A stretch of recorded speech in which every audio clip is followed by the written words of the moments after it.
Keep going, higher. You can do it.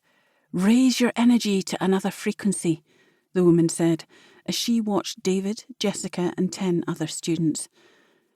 They were in a forest clearing with freezing cold waterholes in the ground and had been training for 1 hour per night over several days.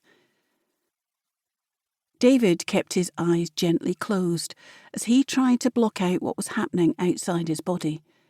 It was a strange feeling. He could feel the cold on his skin, but after 10 minutes in the waterhole, it felt like his mind had drifted out of his body without astral projection. He knew instinctively when he had reached another energy frequency in his body, as he felt a clicking whenever he levelled up to another frequency. He focused his mind on a light travelling up through his body from the base of his spine. "David," Jessica whispered. David felt a little shocked when he heard Jessica whispering to him. How is this possible? The rules forbade them from astral projecting during this training, David thought to himself. "I can sense you, David, but I'm not projecting. I think I've switched to the same frequency as you. Talk to me and see if it works," Jessica said. "Can you hear me if I think of something?" David said, testing his communication with Jessica.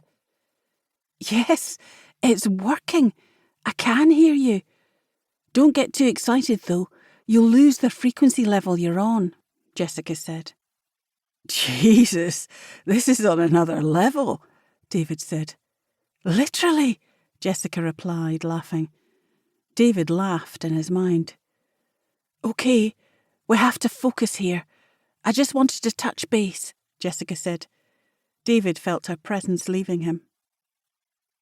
David focused on raising the light through his body and lifting it through the crown of his head.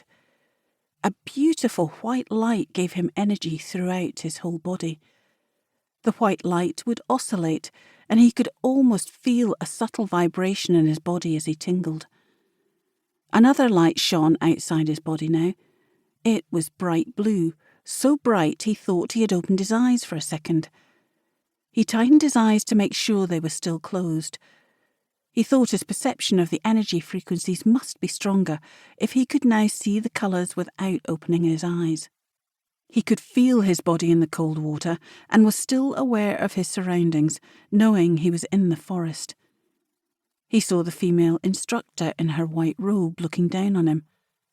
Am I astral projecting? He wondered. It didn't feel as if he was outside his body. He didn't feel the usual heaviness of his astral self. This felt entirely different. He looked again at the instructor and the other students as they looked down on him and Jessica. All the holes in the ground were empty except for himself and Jessica's. The lights on their glass tubes were now glowing violet and lit up the forest area. He could hear the instructor laughing. He heard her speaking. They have transcended. They are now operating between the space of the physical realm and the astral realm. What does that even mean? He asked himself. How amazing is this? Jessica whispered.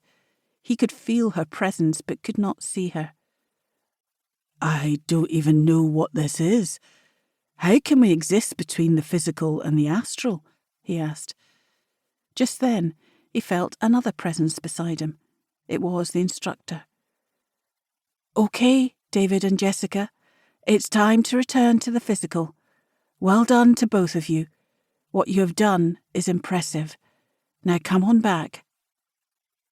To keep listening to this audiobook, I've left you a link in the description so you can do it, at no cost thanks to Audible's 30-day free trial.